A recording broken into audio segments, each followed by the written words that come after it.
As a young black man in America, I was raised to believe one thing: Democrats are for the black community, and Republicans are racist white people. That's what I grew up knowing. My name is Damian Tate, and this is my story. I was born in Dallas, Texas. I came from a split family but had very good parents. For most of my childhood, my heroes were athletes. I think I wanted to be like Michael Jordan. He was my favorite sports icon. Growing up in Texas, you go to church, you play football. And that's it. Being in Texas, growing up in Dallas, everybody plays sports. And I was no different. My son was born in 2010, towards the end of my college career. That same year, I was eligible for the NFL draft. I had an agent, and it was projected that I would get drafted in the 6th or 7th round, the last 2 rounds of the NFL draft. To the Detroit Lions, my family threw a birthday party and a draft party on the same day. My agent told me the Detroit Lions had contacted him. They're going to draft me for sure in the 6th or 7th round to be first safety, he said. But that opportunity came and went. The Lions passed on me.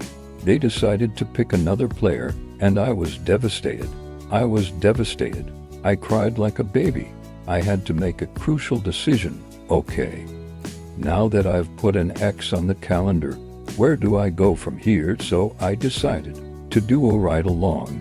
I just went to a random substation, and that's why I believe that things are meant to be. I pulled up to the substation and parked right next to this officer. I said, "Hey, can I do a ride along with you?" Officer Sean Perry, who was a white officer, looked at me and I could tell he was shocked. He was like, "What is this guy doing?" But then I asked him to do a ride along. He said, "Of course, man. Come by next week. We'll get you signed up." I went to do the ride along with Sean Perry. The first emergency call was a young man actively committing suicide. I literally saw them save this kid's life.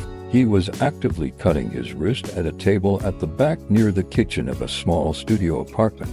I remember them saving his life. They ended up getting him to safety and getting him some help.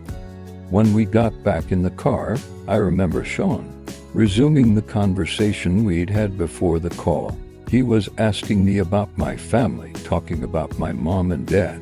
My heart was still beating like crazy, and I was at a loss for words. He asked me, "What were you saying about your mom?" And I was like, "My mama? I have a mama." I was totally flustered. I asked him a question. I said, "Man, does this happen every day?" He's like, "Oh yeah, I do this every day." At that moment, for the first time, I discovered a hero. I used to think that athletes were heroes, and nothing against athletes. I know the sacrifice that's being made, but that's nowhere near what I saw from Sean Perry. Doing that on a day-to-day basis, and being able to regain his composure after seeing something so horrific. At that moment in the car, I said, "This is my calling. This is what I want to do. I want to be a hero like Sean Perry." And I became a police officer. I was a police officer for 6.5 years. When I was growing up, I was automatically a Democrat. My whole family was. They were all Democrats. And as a black man in America, from pure influence, I knew that Democrats are for black people and Republicans are racist white people.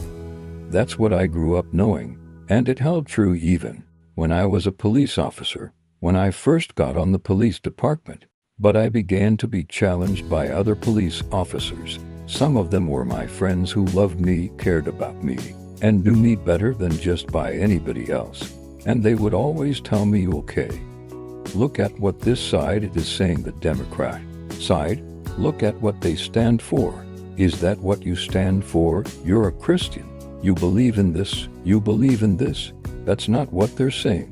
And I would often say, "Oh, but I don't agree with that. But I still believe in this side." Over time, it began to wear on me. Those seeds were being planted in me to look at it more consciously.